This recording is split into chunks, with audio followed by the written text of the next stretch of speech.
Wag po! Ayoko po! Pakiusap! Ang sigaw na yon ang pumunit sa katahimikan ng gabi. Isang sigaw na puno ng dalisay na takot. Napabalikwas ng bangon si Richard Whitmore. Ang puso niya'y tila isang kabayong nagwawala sa loob ng kanyang dibdib. Sa isang iglap, nawala ang antok sa kanyang mga mata. Napalitan ng pamilyar na kaba na ilang linggo na niyang pilit na isinasantabi. Leah, wala sa sariling bumangon siya mula sa malambot na kama. Hindi na niya inabala pang magsuot ng tsinelas. Bawat yapak niya sa malamig na marmol na sahig ng pasilyo ay isang dagundong sa kanyang pandinig, kasabay ng mabilis na tibok ng kanyang pulso. Ang mansyon ay tahimik, masyadong tahimik. Ang katahimikang yon ay tila isang malaking kumot na nagtatago sa isang masamang panaginip. Dahan-dahan niyang binuksan ang pinto ng kwarto ng kanyang bunsong anak.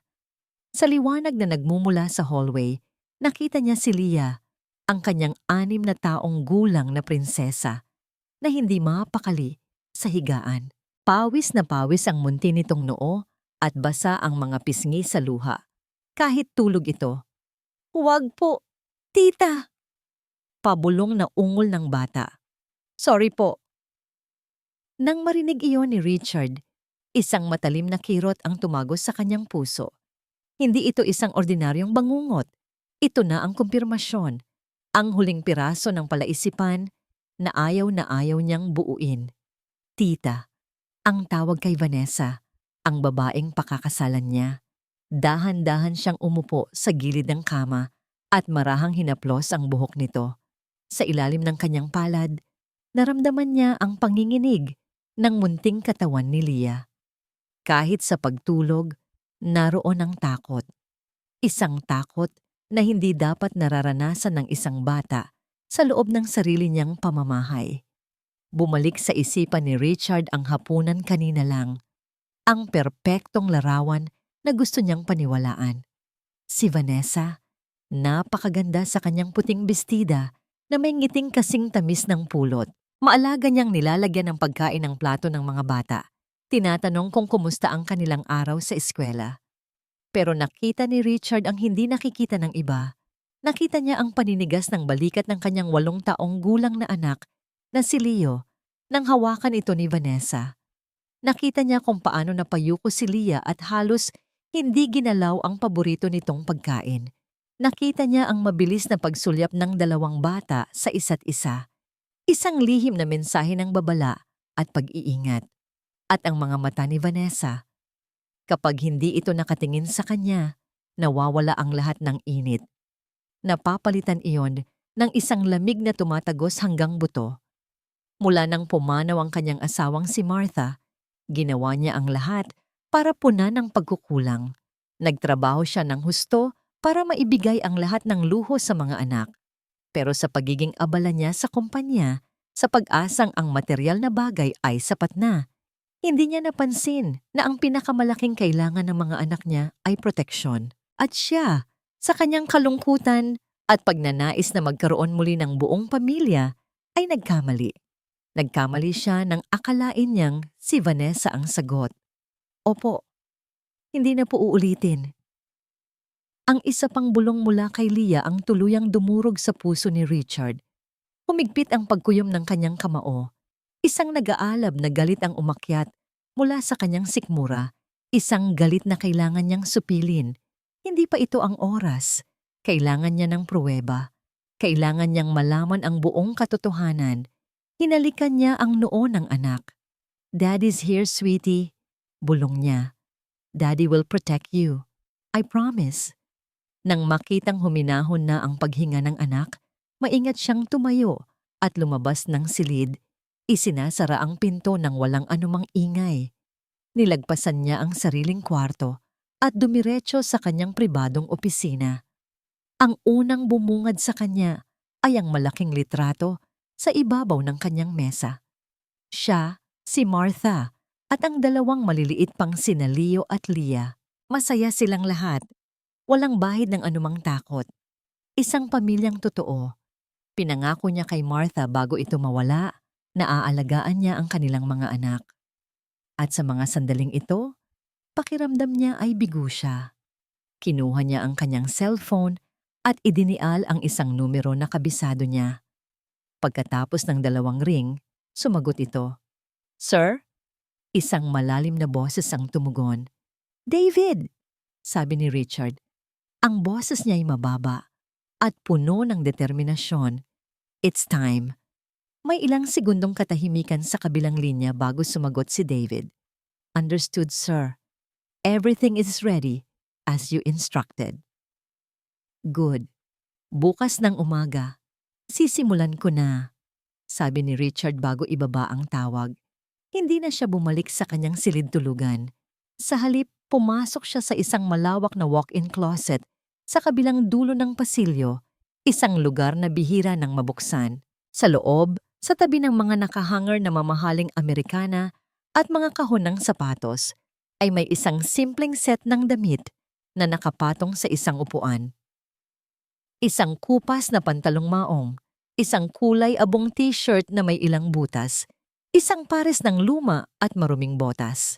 Isa-isa niyang hinubad ang suot niyang mamahaling silk pajamas. Hinubad niya ang Rolex sa kanyang pulso na nagkakahalaga ng 1,000,000 piso. Isinuot niya ang mga damit ng isang hamak na trabahador. Pumunta siya sa harap ng malaking salamin. Ang taong nakatingin pabalik sa kanya ay hindi si Richard Whitmore, ang bilyonaryong CEO. Ang nasa harap niya ay isang lalaking pagod, may magaspang na itsura, isang taong hindi mo papansinin sa daan, isang anino. Kinuha niya ang isang lumang sombrero at isinuot ito, bahagyang itinago ang kanyang muka. Tinitigan niya ang kanyang refleksyon. Ang galit at determinasyon ay nag-aalab sa kanyang mga mata. Ang laro ng pagkukunwari ay magsisimula na. At sa larong ito, hindi siya ang taya. Kilalanin mo si Robert. Mahigpit ang hawak ni Sofia sa laylayan ng kanyang bestida habang nakatayo sa harap ng dambuhalang gate na bakal. Pakiramdam niya ay lalamunin siya nito anumang sandali. Ang mga gintong detalye sa gate ay kumikinang sa ilalim ng sikat ng araw, tila nang uuyam sa kanyang simpleng kasuotan at gastadong sapatos. "Huminga ka, Sofia, kaya mo to," bulong niya sa sarili. Ito na ang pinakamalaking pagkakataon sa buhay niya. Isang trabaho sa mansyon ng mga Whitmore. Ang sahod ay sapat na para maipagamot ang nanay niya sa probinsya at maipagpatuloy ang pag-aaral ng nakababatang kapatid. Higit sa lahat, sapat ito para makapag-ipon siya at makuha muli ang kanyang anak. Ang isiping iyon ang nagbigay sa kanya ng lakas. Ang imahe ng munting mukha ng kanyang anak na si Miguel ang kanyang naging sandata laban sa kabang gumagapang sa kanyang dibdib. Isang security guard ang nagbukas ng maliit na pinto sa gilid ng gate. Sinuri siya nito mula ulo hanggang paa bago siya payagang pumasok. Bawat hakbang ni Sofia sa mahabang driveway na gawa sa cobblestone ay parang pagtapak sa ibang mundo. Ang mansyon ay hindi lang malaki. Ito'y isang palasyo. Mayroon itong hardin na mas malawak pa sa buong lupain nila sa probinsya, na puno ng mga bulaklak na sa magasin lang niya nakikita. Sinalubong siya ng isang matandang babae na nakasuot ng uniforme, si Manang Elsa, ang head housekeeper. Ang mukha nito ay istrikto pero may bahid ng kabaitan sa mga mata. "Ikaw si Sofia Reyes?" tanong nito. "Opo." Magalang niyang sagot, bahagyang nakayuko. "Sumunod ka sa akin. Kakausapin ka ni Ma'am Vanessa." Habang naglalakad sila sa loob ng mansyon, hindi mapigilan ni Sofia na mamangha. Ang sahig ay sobrang kintab na para kang nananalamin dito. Ang mga chandelier ay tila gawa sa libu-libong diamante. Bawat sulok ay may palamuting mukhang mas mahal pa sa buong buhay niya. Dinala siya ni Manang Elsa sa isang salas na kung tawagin ay morning room. Dito, nakaupo sa isang silyang kulay krema, ang isang babaeng tila hinugot mula sa pabalat ng isang fashion magazine.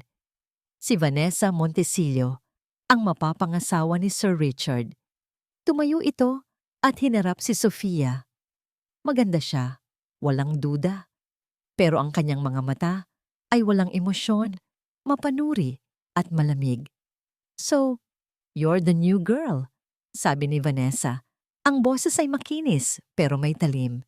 Tiningnan siya nito mula ulo hanggang paa at pakiramdam ni Sofia ay hinuhubaran siya at sinusuri ang bawat kapintasan niya. May iisang patakaran lang ako dito, Sofia. Gawin mo ang trabaho mo. Huwag kang maging tsismosa at higit sa lahat, huwag kang haharang-harang sa dinadaanan ko. Maliwanag? Opo, ma'am. Halos pabulong na sagot ni Sofia. Good. Manang Elsa will show you your duties. Ayoko ng palpak.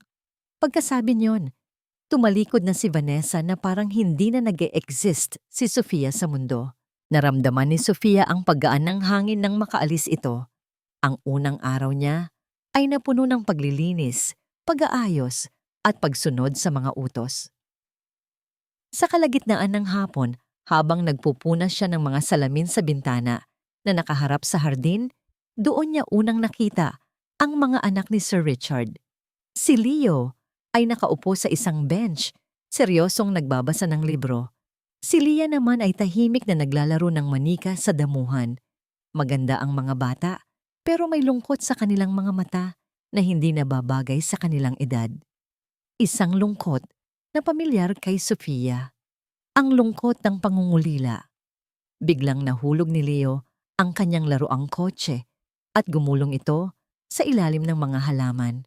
Akmang tatayo ang bata para kunin ito nang biglang may isang kamay na dumampot nito. Isang hardinero. Nakasuot ito ng lumang sombrero na halos takpan na ang buong muka. Medyo may katandaan na siguro base sa tindig at suot nito. Inabot nito ang laruan kay Leo nang walang imik. Salamat po, mahinang sabi ng bata.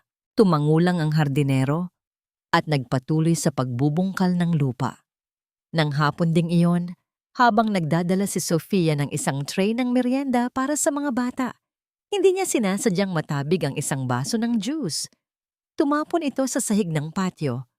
Nako, gulat niyang sabi, at dali-dali siyang kumuha ng basahan. Nanginginig ang kanyang mga kamay. Ayaw niyang magkamali sa unang araw pa lang. Habang nagpupunas siya, biglang may aninong tumabon sa kanya. Pagtingala niya, ang hardinero pala. Walang sabi-sabi, kinuha nito ang basahan sa kamay niya at ito na ang nagpatuloy sa paglilinis. Salamat po, nahihiyang sabi ni Sofia. Ako na po sana. Hindi sumagot ang hardinero. Nang matapos itong magpunas, tumingin ito sa kanya.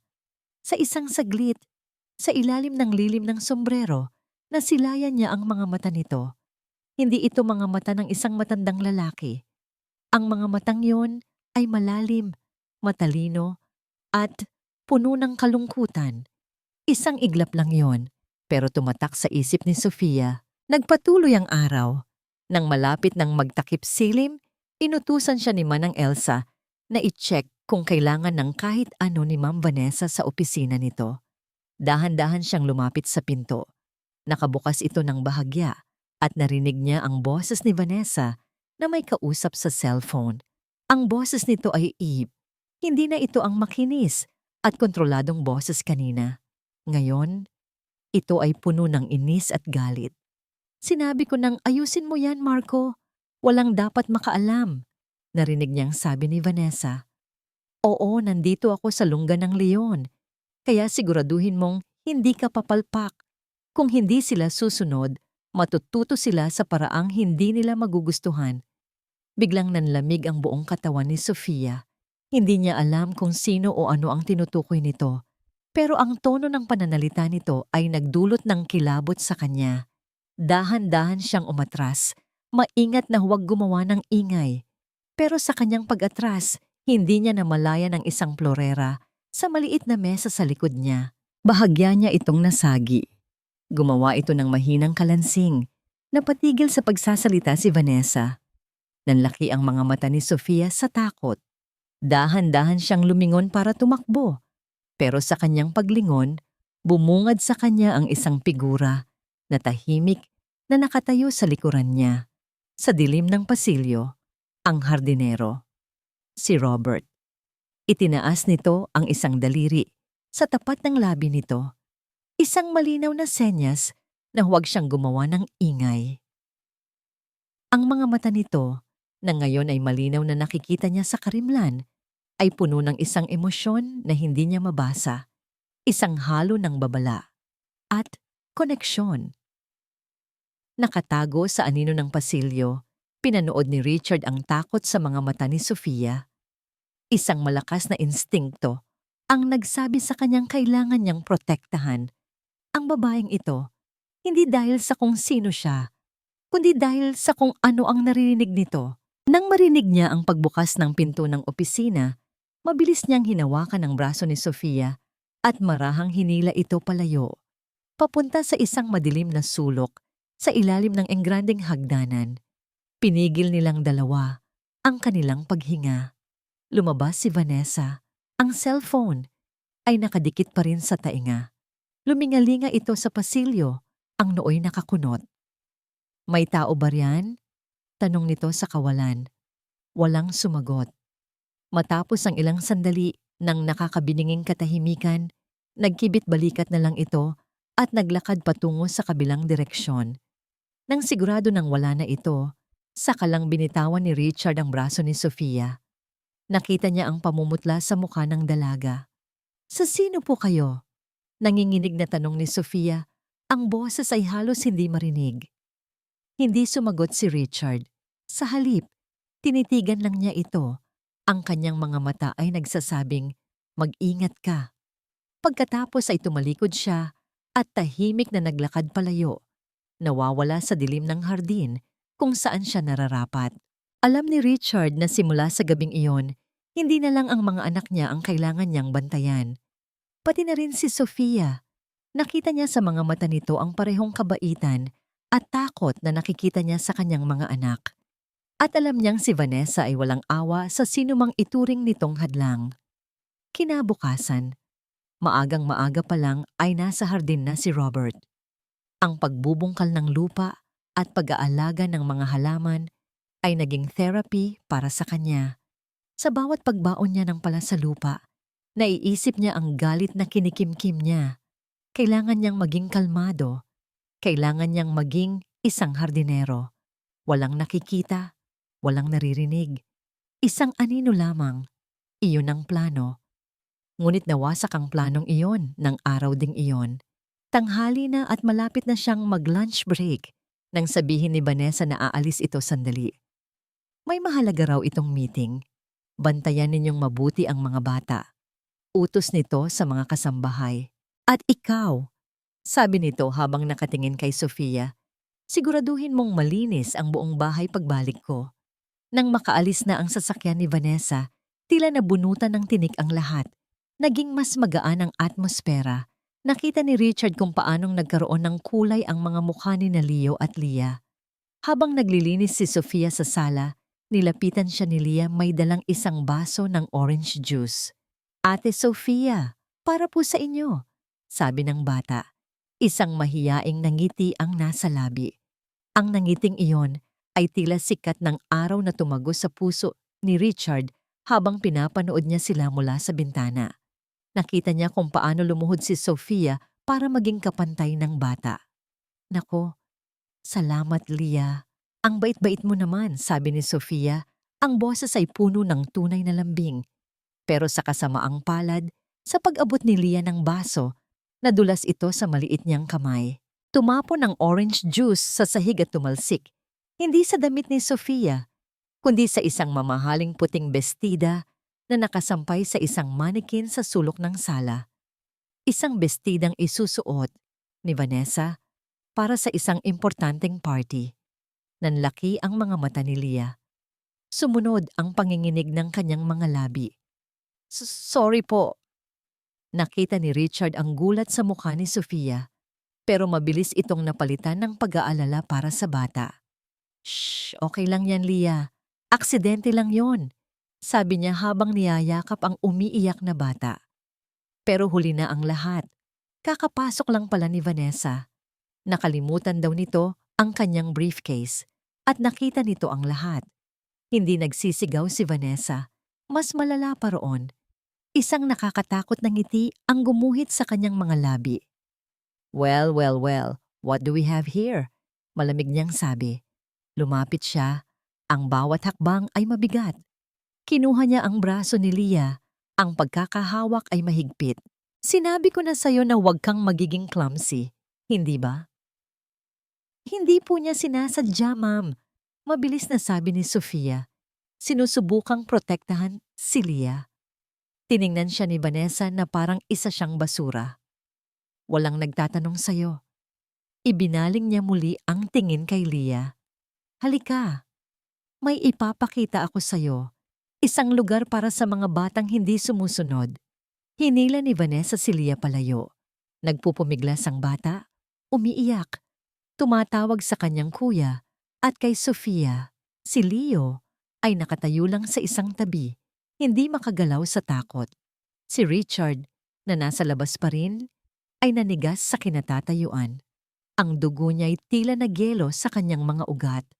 Sa pamamagitan ng earpiece na nakatago sa kanyang tainga, na konektado sa mga hidden camera, narinig niya ang utos niya sa kanyang security team. Record everything.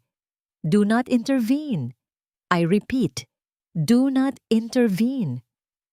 Bawat salita ay parang lason na lumalabas sa kanyang bibig. Gusto niyang pumasok. Gusto niyang sirain ang pinto. Gusto niyang sakalin si Vanessa. Pero hindi pwede. Kung gagawin niya yon, malalaman ni Vanessa na nagmamanman siya at mawawala ang lahat ng ebidensya, pati na ang mas malaking plano nito. Pinanood niya sa kanyang cellphone ang live feed mula sa kamera sa pasilyo. Hinila ni Vanessa si Leah papunta sa isang maliit na pinto sa ilalim ng hagdan, isang lumang storage room na madilim at walang bintana. Dito ka muna mag-isip-isip, narinig niyang sabi ni Vanessa. Sumunod ang malakas na pag-iyak ni Leah at ang pagsara ng pinto. Click! Ang tunog ng pag-lock. Sa hardin, napasuntok si Richard sa isang puno. Hindi niya ininda ang sakit. Ang tanging nararamdaman niya ay isang galit na walang kapantay. Ilang minuto ang lumipas. Sa pamamagitan ng kamera, nakita niya si Sofia na maingat na sumilip sa pasilyo. Nang makitang wala ng tao, dahan-dahan itong lumapit sa pinto ng storage room. Leah, andyan ka ba? Bulong nito. Isang mahinang hikbi ang naging sagot. Kinuha ni Sofia ang isang pirasong biskwit mula sa kanyang bulsa. Huwag kang matakot, Leah. Bulong niya ulit, habang isinisingit ang biskwit sa siwang sa ilalim ng pinto. Nandito lang si ate, babantayan kita. Sa sandaling iyon, sa gitna ng kanyang nag-aapoy na galit, nakaramdam si Richard ng isang bagay na matagal na niyang hindi naramdaman. Paghanga. Ang babaeng ito, na walang kalaban-laban at may sariling mga problema, ay isinusugal ang kanyang trabaho para sa isang batang hindi niya kaano-ano. Alam na ni Richard na tama ang kanyang desisyon. Hindi na ito tungkol sa paghihinala. Ito ay isang digmaan at hindi na siya pwedeng umatras. Biglang bumukas ang pinto ng mansyon. Lumabas si Vanessa, may dalang payong para sa araw. Papalapit ito sa direksyon niya. Sa direksyon ni Sofia na nakaluhod pa rin sa tapat ng pinto ng storage room. May hinahanap ka ba, Sofia? Ang tanong ni Vanessa ay parang isang kidlat na gumuhit sa tahimik na hangin. Ang boses nito ay kalmado, pero sa likod ng kalamadong yon ay mayroong nakaambang panganib. Ang boses ni Vanessa ay tumusok sa tainga ni Sofia na parang isang matulis na karayom. Dahan-dahan siyang lumingon. Ang puso niya'y kumakaripas sa takot. Nakatayo si Vanessa sa may pinto. Isang braso'y nakapamaywang, ang isa na may hawak ang isang payong na tila isang setro. Nag-inat lang po, ma'am. Medyo nangalay po kasi ako sa paglilinis. Mabilis na palusot ni Sofia. Pinipilit na maging normal ang kanyang boses habang dahan-dahan siyang tumatayo. Tinitigan siya ni Vanessa ng ilang segundo. Ang mga matay naniningkit, tila sinusubukang basahin ang kanyang kaluluwa. Bawat segundong lumilipas ay parang isang oras para kay Sofia. Pakiramdam niya ay naririnig ni Vanessa ang malakas na kabog ng kanyang dibdib. Sa wakas, Isang maliit at mapanuyang na ngiti ang sumilay sa labi ni Vanessa. Ganoon ba? Kung gayon, maglinis ka pa. Siguraduhin mong kumikinang ang buong sahig. Ayoko ng kahit isang alikabok. Tumalikod ito at naglakad palabas, papunta sa hardin. Nakahinga ng maluwag si Sofia, pero alam niyang hindi pa siya ligtas. Ang tingin na yon ni Vanessa ay isang babala. Alam niyang pinagmamasdan siya. Sa mga sumunod na araw, naging doble ang pag-iingat ni Sofia. Gumalaw siya sa loob ng mansyon na parang isang anino. Ginagawa ang kanyang mga gawain ng tahimik at maayos.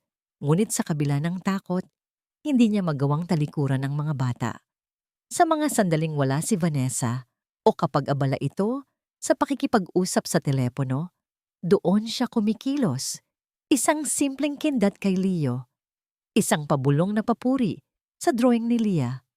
Mga maliliit na bagay na nagbibigay ng kaunting liwanag sa madilim na mundo ng mga bata. Minsan, sa isang sulok ng hardin kung saan hindi sila kitang-kita mula sa bintana ng mansyon, tinuruan niya ang mga bata kung paano gumawa ng mga hayop gamit ang mga dahon at maliliit na sanga. Isang tutubi mula sa dahon ng mangga. Isang paru-paro mula sa talulot ng gumamela. Sa unang pagkakataon, narinig ni Sofia ang tunay na halakhak ni Leah. Isang tunog na napakasarap pakinggan, na halos makalimutan niya ang panganib na dala ng kanilang ginagawa. Ang galing mo, Ate Sofia, masayang sabi ni Leo. Hawak ang ginawa niyang gagamba. Salamat, nakangiting sagot ni Sofia. Noong maliit pa ako, ito ang laging laruan namin ng mga kaibigan ko sa probinsya. May anak ka rin po ba, ate? Biglang tanong ni Leah. Natigilan si Sofia. Isang pamilyar na kirot ang kumurot sa kanyang puso. Kinuha niya ang isang kwintas na laging nakatago sa ilalim ng kanyang uniforme. Binuksan niya ang maliit na laket nito. Sa loob, may isang maliit na litrato ng isang batang lalaki na may malaking ngiti. Ito si Miguel, sabi niya. Ang boses ay bahagyang nanginginig. Ang anak ko. Sa di kalayuan, habang nag-aalis ng mga damo, narinig ni Richard ang lahat. Ang bawat salita ay tumagos sa kanyang puso. Kaya pala ganoon na lang ang pagmamahal na ipinapakita ni Sofia sa kanyang mga anak. Dahil siya mismo ay isang ina na nangungulila. Isang ina na nakikita ang sariling anak sa mga batang inaalagaan niya. Lalo siyang humanga sa katatagan ni Sofia at lalo siyang naggalit sa sarili. Siya, na may lahat ng yaman sa mundo, ay hindi magawang protektahan ang sariling mga anak. Samantalang si Sofia, na halos walang-wala, ay isinusugal ang lahat para sa kanila. Ang kanilang mga palihim na interaksyon sa hardin ay naging kanlungan para kay Sofia. Si Robert, ang hardinero, ay hindi pala salita. Pero sa mga mata nito, nakikita ni Sofia ang pag-unawa. Isang hapon, habang nagdidilig siya ng mga halaman, malapit sa kinatatayuan ni Robert, hindi niya napigilang magsalita. Ang hirap po pala dito, no? Sabi niya, hindi talaga umaasa ng sagot. Parang ang lahat ng bagay, kailangang perpekto, nakakasakal. Itinigil ni Robert ang kanyang ginagawa at tumingin sa kanya. Hindi lahat ng maganda sa labas ay maganda rin sa loob. Nagulat si Sofia sa lalim ng boses nito. Opo nga po. Minsan, mas gusto ko pa ang buhay sa probinsya. Simpleng-simple lang. Ang anak ko, kasing edad lang siya ni Leah. Naaalala ko tuloy siya. Hindi niya alam kung bakit niya sinasabi ang mga ito sa isang estranghero. Siguro dahil pagod na siyang mag-isa. Siguro dahil sa mga mata ni Robert, nakakita siya ng isang taong nakakaintindi. Kinabukasan, maaga pa lang ay inutusan na si Sofia na linisin ang kanyang maliit na silid sa servants' quarters. Sa kanyang pagpasok, may napansin siyang kakaiba sa ibabaw ng kanyang unan.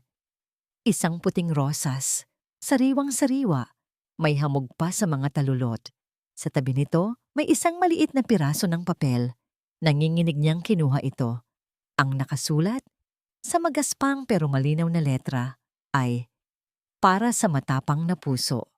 Walang pangalan. Pero alam ni Sofia kung kanino galing. Tumingin siya sa bintana.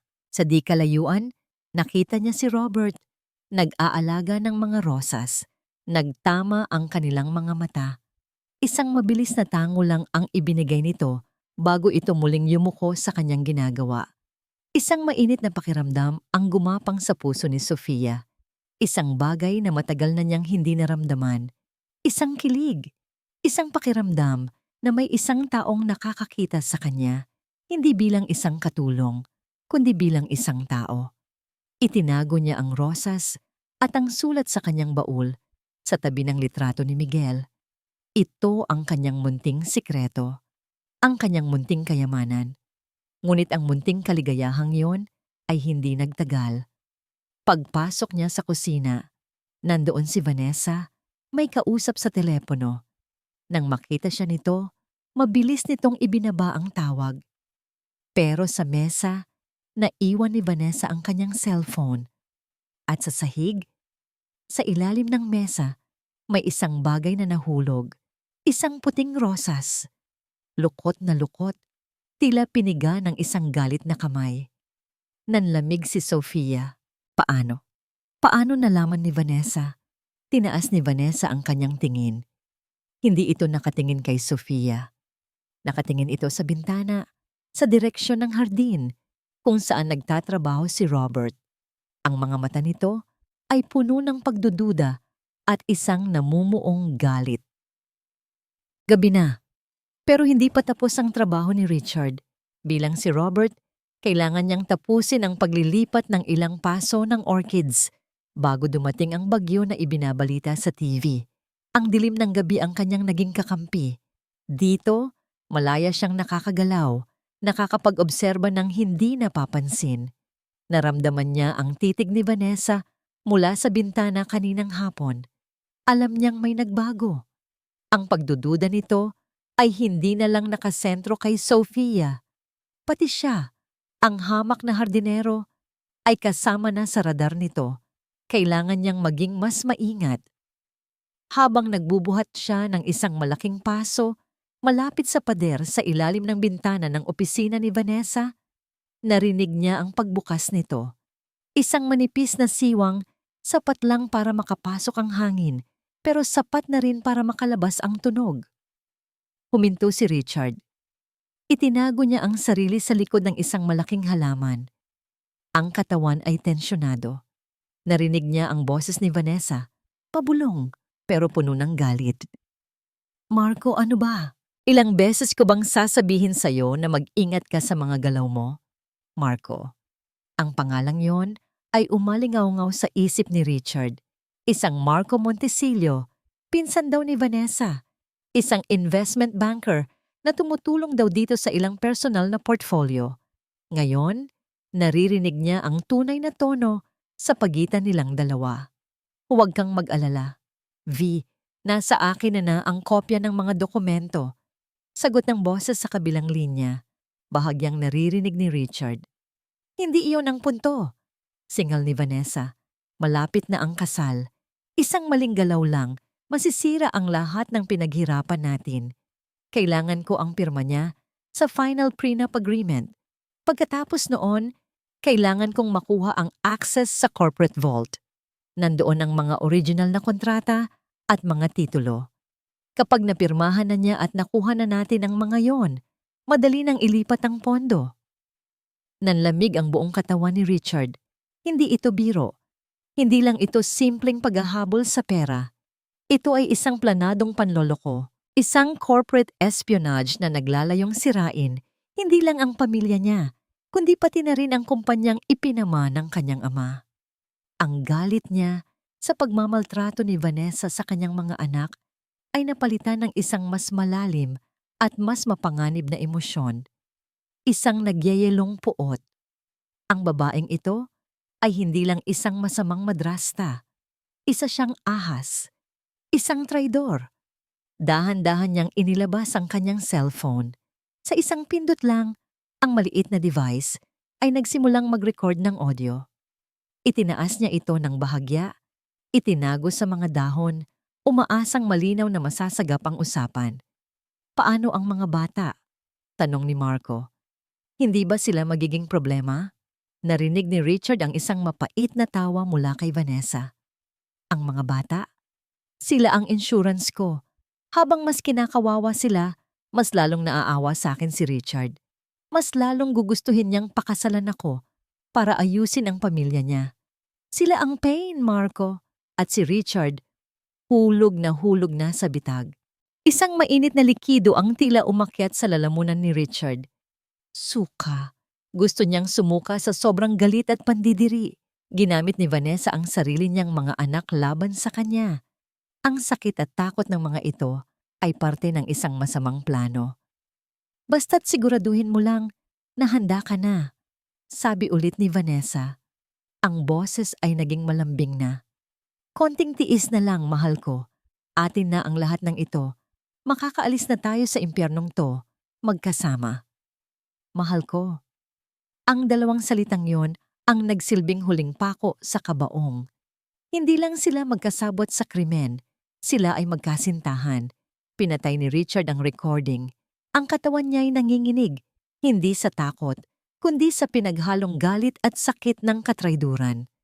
Ang babaeng pinagkatiwalaan niya, ang babaeng dapat sana'y magiging ina ng kanyang mga anak, ay may ibang lalaki habang pinapaikot siya sa mga palad nito.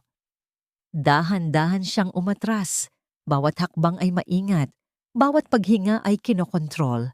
Kailangan niyang makaalis doon, kailangan niyang makapag-isip. Nang makalayo na siya, sumandal siya sa isang puno sa pinakamadilim na bahagi ng hardin. Tumingala siya sa langit na walang bituin. Ang bigat sa kanyang dibdib ay halos hindi niya makayanan. Ang plano niya ay simple lang dati.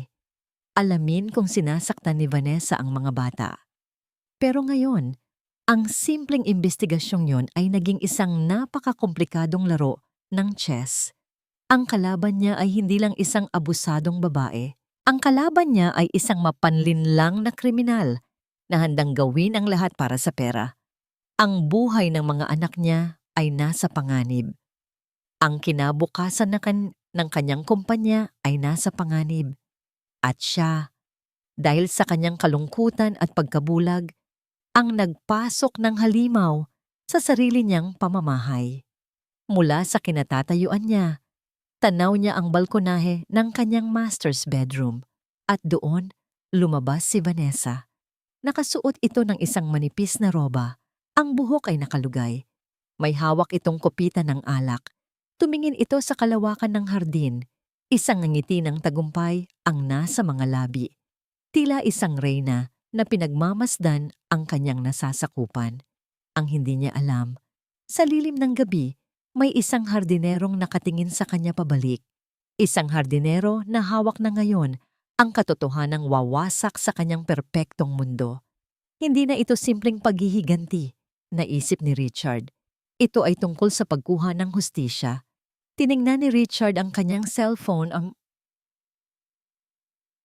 Ang audio file ay ligtas na nakatago. Ito na ang kanyang sandata. Ngunit hindi pa sapat. Kailangan niya ng mas matibay na ebidensya.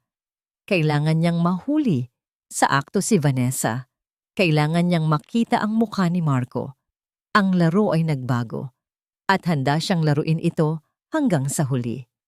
Mula sa anino, si Robert ang hardinero ay dahan-dahang naglakad, pabalik sa kanyang maliit na kubo sa likod ng mansyon. Ngunit ang lalaking pumasok sa loob ay hindi na lang isang nag-aalalang ama. Ito na si Richard Whitmore, ang bilyonaryo, ang CEO, ang leon na nagising sa kanyang pagkakatulog at handa na siyang mangalmot. Ang araw pagkatapos ng gabing iyon ay sumikat na may dalang kakaibang kalinawan para kay Richard. Wala na ang pagdududa, wala na ang pag-aalinlangan. Ang natira ay isang matigas at malamig na determinasyon.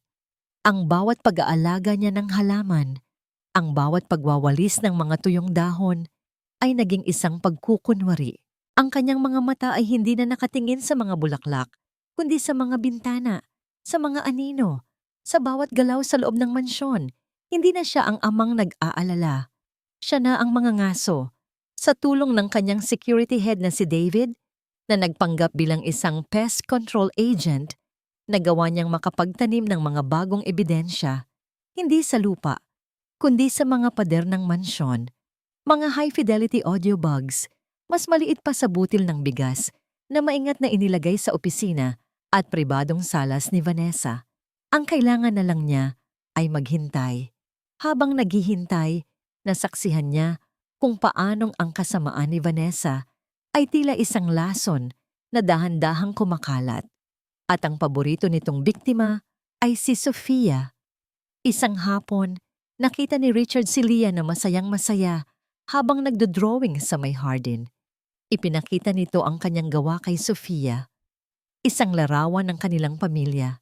Siya, si Leo, ang kanyang daddy, at isang anghel na may pakpak sa ibabaw nila.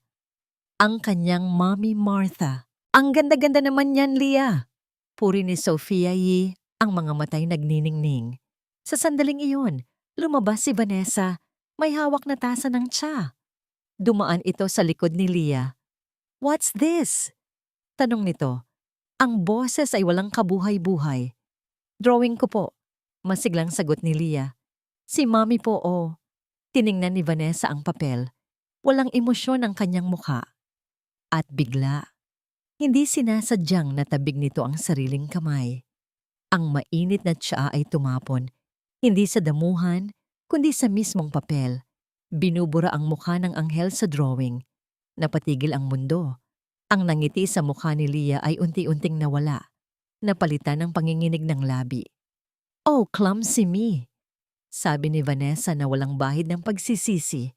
Tumingin ito ng masama kay Sofia. "Bakit mo kasi hinahayaan dito sa daanan? Tingnan mo ang nangyari. Kasalanan mo to." Pero ma'am," simula ni Sofia. "Wala nang pero-pero. Itapon mo na yang basura na yan." Sigaw ni Vanessa bago pumasok muli sa loob. Naiwan si Sofia na inaalo ang humahagulgol na si Leah. Si Richard, na nakatayo sa di kalayuan, ay napakuyom ng kamao sa loob ng kanyang gardening gloves. Ang bawat hibla ng kanyang pagkatao ay gustong sumugod at tapusin na ang lahat. Ngunit pinigilan niya ang sarili. Hindi pa. Konti na lang. Kinagabihan, natagpuan niya si Sofia sa pantry. Tahimik na umiiyak habang naghuhugas ng mga gulay. Ang mga balikat nito'y nanginginig. Ang katatagan na laging nakikita niya sa dalaga ay pansamantalang nawala. Lumapit siya. Hindi bilang si Richard, kundi bilang si Robert, ang hardinero. "Huwag mong dibdibin ang lahat," sabi niya sa mababang boses. Nagulat si Sofia at mabilis na pinunasan ang kanyang mga luha. "Robert." "Nako, pasensya na po." Hindi ngumiti si Richard. Seryoso lang siyang tumingin sa mga mata nito. "Hindi lahat ng nakikita ng mata ay totoo," sabi niya, dahan-dahan, para maintindihan nito ang bawat salita. "Manalig ka lang." Isang tingin ng pagtataka at kaunting pag-asa ang nakita ni Richard sa mga mata ni Sofia bago ito muling yumuko. Umalis si Richard, dala-dala ang bigat ng mga salitang binitawan niya. Isang pangako na hindi pa nito naiintindihan. Ang pagkakataon na hinihintay ni Richard ay dumating makalipas ang 2 araw. Isang text message mula kay David. "Target is on the move. Unscheduled. Black sedan, license plate XYZ123, heading south." Agad na nagpaalam si Richard sa head gardener. Nagdahilang masama ang kanyang pakiramdam. Mabilis siyang lumabas ng mansyon. Sumakay sa isang lumang kotse na nakapark ilang kanto ang layo. Isang sasakyang hindi mo iisiping pag-aari ng isang bilyonaryo.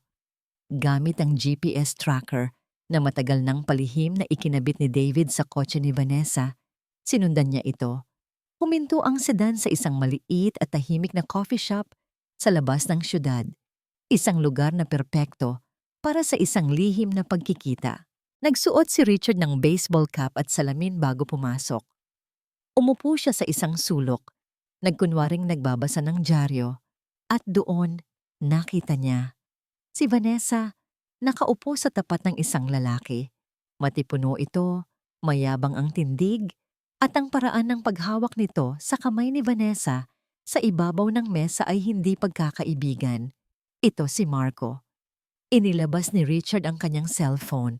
Nagpanggap siyang kumukuha ng selfie, pero ang camera ay nakatutok sa kanila. Click! Isang malinaw na litrato. Ang kanilang mga mukha. Ang kanilang paglalambingan. Ang katrayduran na nahuli sa isang larawan. Nakangiting umalis si Richard sa coffee shop. Hawak na niya ang baraha. Malapit na siyang manalo. Pagbalik niya sa mansyon, naramdaman niya ang kakaibang tensyon sa hangin. Masama ang kanyang kutob at hindi siya nagkamali. Kinagabihan, pagkatapos ng hapunan, biglang tinipon ni Vanessa ang lahat ng mga katulong sa sala. Kasama na roon si Sofia at si Robert, na inutusang maglinis ng mga paso sa loob ng bahay. Tumayo si Vanessa sa gitna ng lahat. Ang mukha ay seryoso at nag-aalala. May isang malungkot akong ibabalita. Simula niya, ang boses ay puno ng drama. Nawawala ang isa sa pinakamahalaga kong alahas, isang diamond necklace na regalo sa akin ni Richard. Nagkatinginan ang mga katulong, ang kanilang mga mukha ay puno ng kaba. Ipinagkatiwala ko sa inyong lahat ang tahanang ito. Patuloy ni Vanessa, ang kanyang mga mata ay isa-isang tumingin sa bawat isa sa kanila na parang isang agilang naghahanap ng kuneho. Ang tingin nito ay huminto. Huminto ito kay Sofia na nakatayong tahimik sa isang sulok, ang mukha'y namumutla. Isang matagal at mapanuring titig. Isang titig na puno ng akusasyon. Isang titig na nagsasabing, ikaw. Ang titig ni Vanessa ay parang dalawang matulis na punyal na bumaon ng diretso sa puso ni Sofia. Naramdaman niya ang panlalamig ng kanyang mga kamay at paa. Ang hangin sa silid ay biglang kumapal at pakiramdam niya ay sinasakal siya. Bakit ka namumutla, Sofia? Tanong ni Vanessa. Ang boses ay malumanay pero puno ng lason. May alam ka ba na hindi namin alam? Wala po, ma'am. Nanginginig na sagot ni Sofia. Wala po akong kinuha. Isang mapait na ngiti ang sumilay sa labi ni Vanessa. Hindi naman kita pinagbibintangan, pero para maging patas sa lahat at para malinis. Ang pangalan ng mga inosente, kailangan nating gawin ang isang bagay na hindi ko gusto. Lumingon ito kay Manang Elsa. Manang, pakisabi sa mga gwardiya na halughugin ang mga gamit ng lahat. Walang ititira. Nagsimula ang bulungan sa pagitan ng mga kasambahay, isang halo ng takot, hiya, at pagtutol. Pero walang sino man ang nangahas na magsalita. Isa-isang pinasok ng mga gwardiya ang mga silid sa servants' quarters. Para kay Sofia, ang bawat segundong nagdaraan ay isang walang katapusang paghihirap. Alam niya sa kanyang puso na wala siyang kasalanan, pero ang paraan ng pagtingin sa kanya ni Vanessa ay nagsasabi ng ibang kwento. Ito ay isang bitag, at siya ang nasa gitna nito. Habang naghihintay, napatingin siya sa direksyon ni Robert.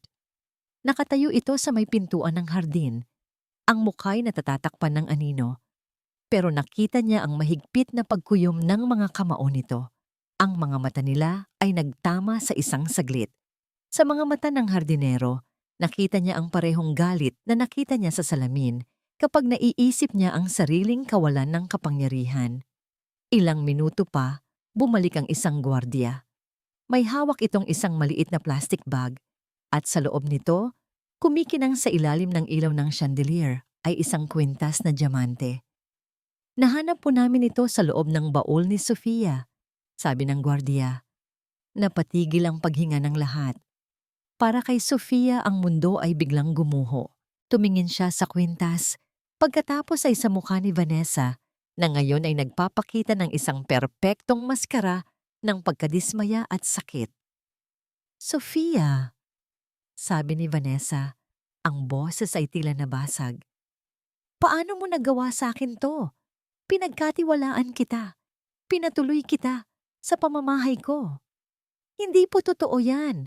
Sigaw ni Sofia. Ang mga luha ay nagsimula nang mamuo sa kanyang mga mata. Hindi po akin yan. Hindi ko po alam kung paano yan napunta dyan. Lumapit si Vanessa sa kanya. Ang lahat ay umaasang aaluin siya nito o tatanungin. Pero ang sumalubong kay Sofia ay isang malutong at malakas na sampal. Pak! Ang sakit ng sampal ay walang-wala kumpara sa sakit ng kahihiyang naramdaman niya. Magnanakaw. Ahas! Sigaw ni Vanessa. Ang pagkukunwari ay biglang nawala. Napalitan ng dalisay na galit. Pinalamon kita. Binigyan ng trabaho. Tapos ito ang isusukli mo sa akin? Matapos ang lahat, isa ka palang hamak na magnanakaw. Ang mga salita ay tumusok sa puso ni Sofia. Hindi siya makapagsalita. Ang tanging nagawa niya ay umiyak. Tumawag kayo ng pulis, utos ni Vanessa. Sa isang sulok, nakita ni Sofia sina Leo at Leah, nakasilip mula sa may hagdanan. Ang mga mukha nila'y puno ng takot at pagkalito. Umiiyak si Leah habang tinatakpan ni Leo ang kanyang mga mata. Ate Sofia, mahinang tawag ni Leah. Ang tawag na yon ang nagbigay kay Sofia ng kaunting lakas. Tumingin siya kay Vanessa. Ma'am, parang awa niyo na po. Wala po akong kasalanan. Maniwala po kayo. Maniwala? Tumawa si Vanessa. Bakit ako maniniwala sa isang katulad mo? Si Richard, bilang Robert, ay nakatayo lang na parang isang estatwa. Ang bawat sigaw ni Vanessa, ang bawat patak ng luha ni Sofia, ang bawat hikbi ng kanyang mga anak, lahat ay parang mga kutsilyong sumasaksak sa kanya. Alam niya ang katotohanan.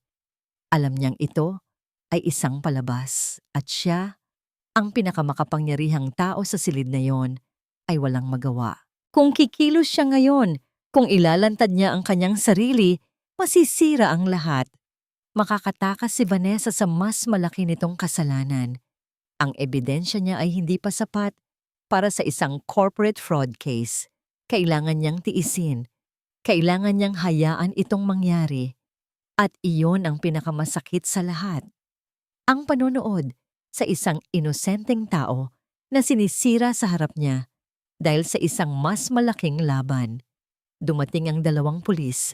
Kinuha nila ang braso ni Sofia. Huwag po. Pakiusap. Pagmamakaawa niya.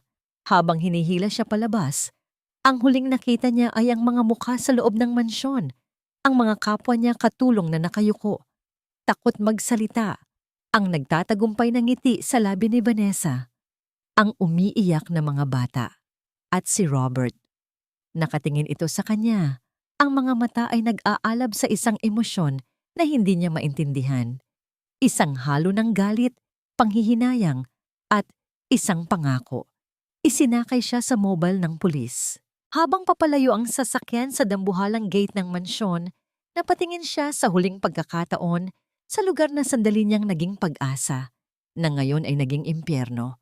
Sa loob ng police station, ang pakiramdam ay mas malamig pa. Matapos kunan ng litrato at fingerprints, ipinasok siya sa isang maliit at madilim na selda. Umupo siya sa malamig na sementadong sahig, niyakap ang kanyang mga tuhod, at doon ibinuhos ang lahat ng kanyang yak. Nawala na ang lahat. Ang kanyang trabaho, ang kanyang dignidad, ang pangarap niyang makuha muli ang kanyang anak. Makalipas ang ilang oras, isang pulis ang nagbukas ng selda. Pwede ka nang umalis. Nagulat si Sofia. Pipo. Nagdesisyon si Mr. Whitmore. Hindi na raw niya itutuloy ang kaso. Pero may isang kondisyon. Bawal ka nang bumalik o lumapit sa mansyon. Si Mr. Whitmore, ni hindi man lang niya nakita ang mukha ng amo niya. Pero ang desisyon nito ay isang malupit na hatol. Pinapalaya nga siya, pero tinanggalan naman ng lahat-lahat. Lumabas si Sofia sa police station. Dala lang ang maliit na bag ng kanyang mga gamit. Gabi na. Walang direksyon. Walang pera. Walang pag-asa. Naglakad siya sa madilim na kalsada, ang mga ilaw ng poste, ang tanging saksi sa kanyang mga luha. Ang pinto ng kulungan ay bumukas, pero pakiramdam niya, ngayon pa lang siya tunay na nakulong sa isang madilim na mundo. Kinabukasan, ang atmosfera sa mansyon ng mga Whitmore ay artipisyal na masaya. Nag-utos si Vanessa na maghanda ng isang munting salo-salo, isang celebration daw para sa nalalapit nilang kasal. Nag-imbita siya ng ilang malalapit na kaibigan at, ang pinakaimportante sa lahat, ang family lawyer ng mga Whitmore, si Attorney De Luca. Para kay Richard, ito na ang perpektong entablado, ang huling akto ng kanyang palabas. Buong umaga, si Robert ay nagtrabaho sa hardin tulad ng dati. Kalmado, tahimik. Walang sino man ang makakapagsabi na sa loob ng isip ng hamak na hardinerong yon ay isang bagyo ng pagkalkula at paghihintay. Ipinadala na niya ang lahat ng kopya ng ebidensya kay David na nakapwesto na sa labas. Naghihintay ng kanyang hudyat. Nagsimula ang salo-salo. Ang tawanan at tunog ng mga kopita ng champagne ay pumuno sa sala. Si Vanessa, suot ang isang nagniningning na pulang bestida, ay ang perpektong hostess. Nakakapit siya sa braso ni Richard, nagkukwento tungkol sa nakakalungkot na insidente kagabi. "It broke my heart, Richard." Sabi niya kay Richard, ang boses ay puno ng pekeng awa. "I trusted her, but I guess you can never really trust people from that class." Tiningnan lang siya ni Richard. Isang blangkong ekspresyon ang nasa kanyang mukha. "You did what you had to do, Vanessa." Nakangiti, hinalikan siya ni Vanessa sa pisngi. "Kaya mahal na mahal kita eh. You always understand." Eto na ang hudyat. "Excuse me for a moment," sabi ni Richard at tumayo. Naglakad siya papunta sa hardin. Ilang minuto ang lumipas. Ang mga bisita ay nagpapatuloy sa kanilang kasiyahan. Bigla, bumukas ang pinto mula sa hardin. Pumasok ang isang lalaking nakasuot ng maruming damit trabaho at lumang sombrero, si Robert. "What do you think you're doing?" Sigaw ni Vanessa, ang muka'y puno ng inis. "Get out! Bawal ang mga katulong dito." Hindi kumilos ang hardinero. Dahan-dahan itong naglakad papasok, dala-dala ang isang tablet. Ang lahat ng mga bisita ay napatingin, nagtataka. "Hindi ka ba nakakaintindi? Sinabi nang lumabas ka." Muling sigaw ni Vanessa, papalapit sa hardinero. Huminto si Robert sa gitna ng sala. Tumingin ito sa lahat at pagkatapos, dahan-dahan niyang inangat ang kanyang kamay at tinanggal ang sombrero. Isang kolektibong paghinga ng gulat ang narinig sa buong silid. Ang maruming hardinero ay nawala. Ang nakatayo sa harap nila ngayon, sa kabila ng suot na damit, ay ang matikas at pamilyar na mukha ni Richard Whitmore. Ang mukha ni Vanessa ay nag-iba ng kulay. Mula sa pula sa galit, naging puti ito na parang papel sa gulat at naging berde sa takot. Richard, anong kalokohan to?" Nauutal niyang tanong. "Hindi ito kalokohan, Vanessa," sabi ni Richard. Ang boses niya ay malamig at matalim na parang yelo. "Ito ang katotohanan." Itinaas niya ang tablet. Pinindot niya ang screen. Ang unang lumabas sa malaking TV screen sa pader ay isang video. Ang video ni Vanessa na kinakaladkad si Leah papunta sa storage room. Sumunod ang audio ng pag-iyak ng bata. "Huwag po, tita. Sorry po." Ang tawanan sa sala ay napalitan ng nakakabinging katahimikan. Paano?" Hindi makapaniwalang sabi ni Vanessa. "Mayroon pa," sabi ni Richard. Pinindot niya ulit ang screen. Sumunod na umalingaw-ngaw sa mamahaling sound system ng sala ay ang boses ni Vanessa na kausap si Marco. "Kailangan kong makuha ang access sa corporate vault. Madali nang ilipat ang pondo. Ang mga bata, sila ang insurance ko. Konting tiis na lang, mahal ko. Atin na ang lahat ng ito." Si Attorney De Luca ay napahawak sa kanyang dibdib. Ang mga kaibigan ni Vanessa ay napatingin sa kanya na may pandidiri. Hindi totoo yan. Gawa-gawa lang yan." Desperadong sigaw ni Vanessa. Sinusubukang agawin ang tablet mula kay Richard. Pero hinarang siya ni Richard. "Gawa-gawa lang ba, Vanessa? O baka naman ito ang totoo? Isang litrato ang lumabas sa screen.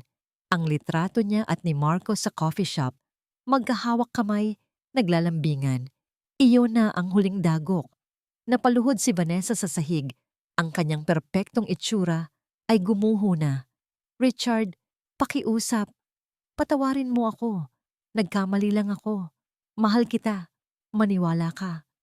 Lumuhod si Richard sa harap niya. Hindi para aluin siya, kundi para maging magkapantay sila. Tinitigan niya ito sa mata at ang nakita ni Vanessa ay hindi na ang lalaking minahal siya, kundi isang estrangherong puno ng puot. Ang pag-ibig, Vanessa, ay hindi nanloloko, hindi nananakit, at siguradong hindi nagnanakaw. Bulong niya. At ang huling salita na gagamitin ko para ilarawan ka ay pag-ibig. Tumayo si Richard. Sa isang senyas niya, pumasok si David kasama ang dalawang unipormadong pulis, ang mga pulis na nag-aresto kay Sofia kagabi. Vanessa Montesillo, sabi ng isang pulis, inaaresto ka namin para sa mga kasong attempted corporate fraud at multiple counts of child abuse. Hindi, Richard, huwag, pakiusap. Nagwawalang sigaw ni Vanessa habang kinakabitan ng posas. Hindi na siya pinansin ni Richard. Tumingin siya sa mga bisita, sa kanyang abogado. Patawarin ninyo ako sa eksenang ito, pero kailangan ninyong makita ang tunay na kulay ng babaeng ito. Habang kinakaladkad si Vanessa palabas ng mansyon, huminto ito sa may pinto at lumingon kay Richard. Ang mga matay nag-aapoy sa galit. Hindi pa tapos ang lahat, Richard. Tandaan mo yan. Pagkasara ng pinto, isang mabigat na katahimikan ang bumalot sa sala. Tiningnan ni Richard ang kanyang maruruming kamay, ang mga kamay ng isang hardinero. Tapos na ang pag-arte. Napanalo niya ang digmaan, pero bakit pakiramdam niya marami pa siyang kailangang ayusin? Nang umalis na ang mga bisita at mga pulis, ang mansyon ay bumalik sa katahimikan. Ngunit hindi na ito ang nakakabinging katahimikan ng takot, kundi isang katahimikan ng paggaling, isang blangkong pahina na naghihintay na masulatan muli. Ang unang ginawa ni Richard ay umakyat sa hagdanan. Nakita niya sina Leo at Leah. Nakayakap kay Manang Elsa sa isang sulok, ang mga matay mugto sa kaiiyak. Pero may bahid na rin ng pagkalito. Lumuhod si Richard sa harap nila. Hinayaan ang kanyang sarili na maging kasing liit nila. Hinawakan niya ang kanilang maliliit na kamay. Ang mga damit niyang panghardinero ay marumi pa rin, pero wala na siyang pakialam. Daddy, bulong ni Leo. Totoo po ba? Si Tita Vanessa. Oo, anak, mahinang sagot ni Richard. Ang boses ay puno ng pagsisisi. At kasalanan ni Daddy. Patawarin niyo ako kung hindi ko kayo naprotektahan kaagad. Patawarin niyo ako kung naging bulag si Daddy. Isang mainit na luha ang pumatak mula sa kanyang mata. Hindi na niya ito pinigilan. Sa harap ng kanyang mga anak, hinayaan niyang makita nila ang kanyang kahinaan. Biglang yumakap sa kanya si Leah. Sumunod si Leo. At doon, sa sahig ng pasilyo, ang tatlong natitirang Whitmore ay magkayakap na umiyak. Umiyak sila para sa sakit na dinanas nila, para sa nawalang tiwala, at para sa bagong simula na hindi nila alam kung paano haharapin. Si Ate Sofia po, tanong ni Leah sa gitna ng kanyang paghikbi, masama po ba siyang tao? Umiling si Richard. Hindi anak. Si Ate Sofia ninyo ang pinakamabait na taong nakilala ko. At pinapangako ko sa inyo, gagawin ni Daddy ang lahat para maitama ang pagkakamali sa kanya. Hahanapin natin siya. Sa mga sumunod na araw, ang mansyon ay dumaan sa isang malawakang paglilinis. Ngunit hindi lang ito paglilinis ng alikabok. Ito ay paglilinis ng alaala. Ipinag-utos ni Richard na alisin ang lahat ng gamit ni Vanessa, ang mga mamahaling damit, ang mga alahas, ang mga litrato. Lahat. Gusto niyang burahin ang anumang bakas ng lason na iniwan nito. Ang kanyang oras ay ibinuhos niya sa kanyang mga anak. Nagbasa sila ng mga libro. Naglaro sila sa hardin. Nagpunta sila sa paborito nilang ice cream parlor. Sa bawat ngiti na bumabalik sa mga labi ng kanyang mga anak, unti-unting nababawasan ang bigat sa kanyang dibdib. Isang gabi, habang nakaupo siya sa kanyang opisina, hindi na niya tinitingnan ang mga papeles ng kumpanya. Sa halip, pinapakinggan niya ang isang audio recording sa kanyang telepono. Hindi ito ebidensya laban kay Vanessa. Ito ay ang recording ng boses ni Sofia noong nag-uusap sila sa hardin. Ang boses nito habang kinukwento ang anak nitong si Miguel. Ang pangarap nitong muling makasama ito. Noon niya napagtanto.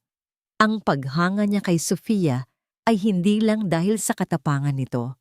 Ito ay higit pa roon. Sa gitna ng lahat ng kasinungalingan, si Sofia ang tanging naging totoo. Ang kanyang kabaitan ay hindi isang pagkukunwari. Ang kanyang pagmamahal sa mga bata ay dalisay. Siya ang naging ilaw sa pinakamadilim na kabanata ng kanilang buhay. At siya, si Richard, ay hinayaan itong masaktan. Hinayaan niyang madungisan ang pangalan nito. Hinayaan niyang itapon ito sa labas na parang basura.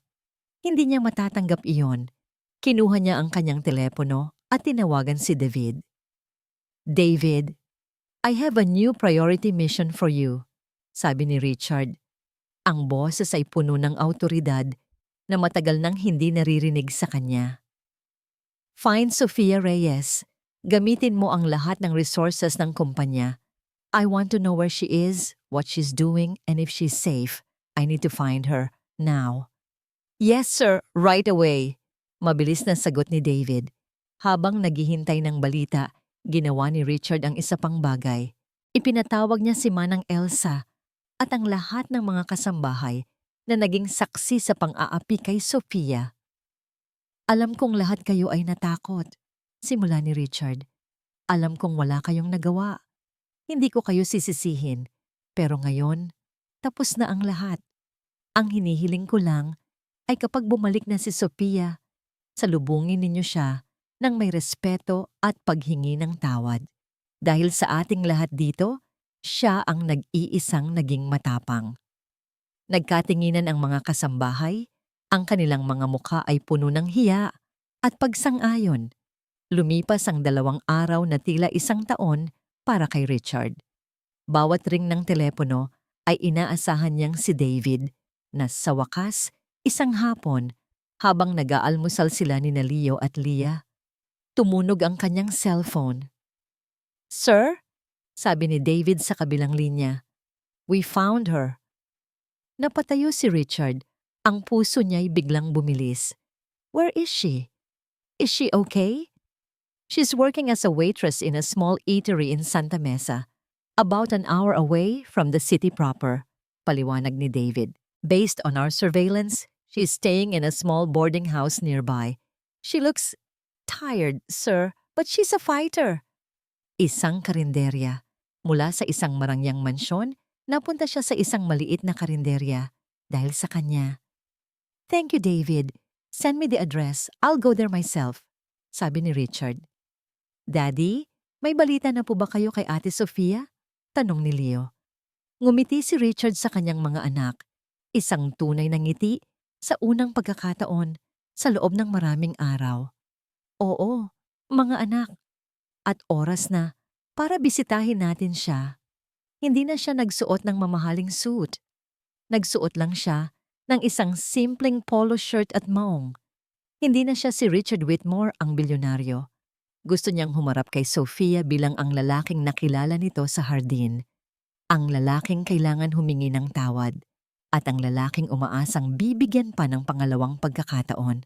Ang tunog ng mga kubyertos, ang sigawan ng mga order, at ang amoy ng piniritong bawang at mantika. Ito na ang bagong mundo ni Sofia. Bawat araw ay isang pagod na laban. Mula umaga hanggang gabi, naghahatid siya ng pagkain, nagpupunas ng mga mesa, at ngumingiti sa mga customer kahit na ang puso niya ay pagod na pagod na. Hindi na siya umiiyak. Naubos na yata ang kanyang mga luha. Ang tanging nagpapatuloy sa kanya ay ang litrato ni Miguel sa loob ng kanyang pitaka at ang maliit na piraso ng papel na may sulat na, para sa matapang na puso. Iyon na lang ang natitirang patunay na minsan may isang taong nakakita ng halaga sa kanya. Isang maulan na hapon, habang abala siya sa pagkuha ng order, isang pamilyar ngunit imposible na boses ang naririnig niya mula sa may pintuan. "Excuse me, miss." Napatigil si Sofia. Ang tray na hawak niya ay halos mahulog sa kanyang kamay.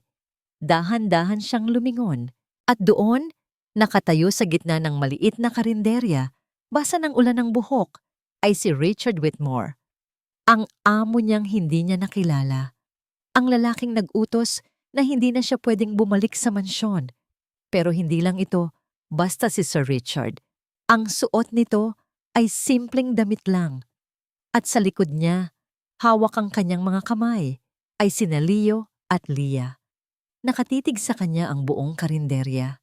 Pakiramdam ni Sofia ay gusto niyang magtago sa ilalim ng lupa. Sir, iyon lang ang lumabas sa kanyang bibig. Naglakad si Richard palapit sa kanya. Hindi inaalintana ang mga nagtatakang tingin ng mga tao. Huminto ito sa harap niya. Walang sinabi si Richard sa simula. Tinitigan lang siya nito at sa mga mata nito, nakita ni Sofia ang isang emosyon na hindi niya inaasahan, malalim na pagsisisi. Pagkatapos, sa harap ng lahat, ginawa ni Richard ang isang bagay na hindi kailanman inakala ni Sofia. Dahan-dahan itong yumuko. Isang bahagyang pagyuko, hindi bilang isang amo, kundi bilang isang taong humihingi ng tawad. "Patawarin mo ako, Sofia," sabi ni Richard. Ang boses ay sinsero at puno ng bigat. "Sa lahat ng nangyari, sa lahat ng sakit na idinulot ko sa iyo, ako ang may kasalanan." Napatulala si Sofia. Ang mga salita ay tila hindi nagpoproseso sa kanyang isip. "Balik ka na po, Ate Sofia," sabi ni Leah. Humiwalay sa pagkakahawak ng kanyang ama at lumapit kay Sofia. May inabot itong isang papel. Kinuha ni Sofia ang papel. Isa itong drawing. Silang dalawa ni Leo, nakangiti. At sa itaas, sa sulat ng isang bata, ay ang mga salitang, "We miss you, Ate Sofia." Sa sandaling iyon, ang pader na itinayo ni Sofia sa paligid ng kanyang puso ay nagsimulang gumuho. Ang mga luhang akala niya'y naubos na ay muling bumalong sa kanyang mga mata. Pero, ang sabi niyo po, ang sabi ng pulis. "Ako ang nagsabi noon para protektahan ka," paliwanag ni Richard. "May mas malaking laban akong kailangang tapusin at ayokong madamay ka palalo. Pero mali pa rin ako. Dapat ay sinabi ko sa iyo ang totoo. Patawarin mo ako sa pagiging duwag ko." Tumingin si Richard sa paligid, sa mga nag-uusyosong mga tao. "Pwede ba tayong mag-usap sa labas?" Tumango si Sofia. Sa labas, sa ilalim ng silong ng karinderya, habang umaambon, ikinuwento ni Richard ang lahat. Ang kanyang pagkukunwari bilang si Robert, ang tunay na plano ni Vanessa, ang pangangalap niya ng ebidensya, ang sakit ng panunood sa kanya na inaaresto nang walang magawa. Habang nagsasalita si Richard, nakita ni Sofia hindi ang isang bilyonaryo, kundi isang ama na gagawin ang lahat para sa kanyang mga anak. At isang lalaking nagkamali. "Gusto kong bumalik ka, Sofia," sabi ni Richard. "Hindi bilang katulong, gusto kong maging parte ka ng pamilya namin. Bilang kaibigan, bilang kahit anong gusto mo." May kinuha si Richard sa kanyang bulsa. Isang plane ticket. "At ito," sabi niya, "para sa'yo. Hayaan mong tulungan kitang muling makasama ang anak mo. Hayaan mong bayaran ko ang lahat ng pagkukulang ko sa'yo." Tinitigan ni Sofia ang tiket. Pagkatapos ay ang mukha ni Richard. Nakita niya ang sensiridad sa mga mata nito. Nakita niya ang pag-asa sa mga mata ng mga bata na nakasilip mula sa bintana. Alam niya na ang pagpapatawad ay hindi madali. Pero ang pag-ibig at pag-asa na nakikita niya sa kanilang tatlo ay mas malakas kaysa sa anumang sakit na kanyang naramdaman. Ngumiti si Sofia, isang tunay na ngiti sa unang pagkakataon sa loob ng napakatagal na panahon. Ilang linggo ang lumipas. Ang hardin ng mansyon ng mga Whitmore ay mas masigla kaysa dati. Hindi dahil sa mga bulaklak, kundi dahil sa tawanan ng 4 na bata. Si Leo, si Leah, at ang isang batang lalaking may malaking nangiti, si Miguel. Nakaupo sa isang bench si Sofia, pinapanood ang kanyang anak na masayang nakikipaglaro. Ang bigat na matagal na niyang pinapasan ay tuluyan nang nawala. Lumapit si Richard at umupo sa tabi niya. Hindi na siya si Robert at hindi na rin siya si Sir Whitmore. Siya na lang si Richard. Masaya sila, sabi ni Richard. Opo, sagot ni Sofia. Salamat sa lahat ng ito. Ako dapat ang magpasalamat sa iyo, Sofia. Tinuruan mo ako kung ano ang tunay na mahalaga. Hindi ang pera o ang itsura, kundi ang kabaitan ng puso. Nagkatinginan sila. Sa mga mata ng isa't isa, nakita nila ang parehong mga sugat at ang parehong pag-asa para sa paghilom. Inilahad ni Richard ang kanyang kamay.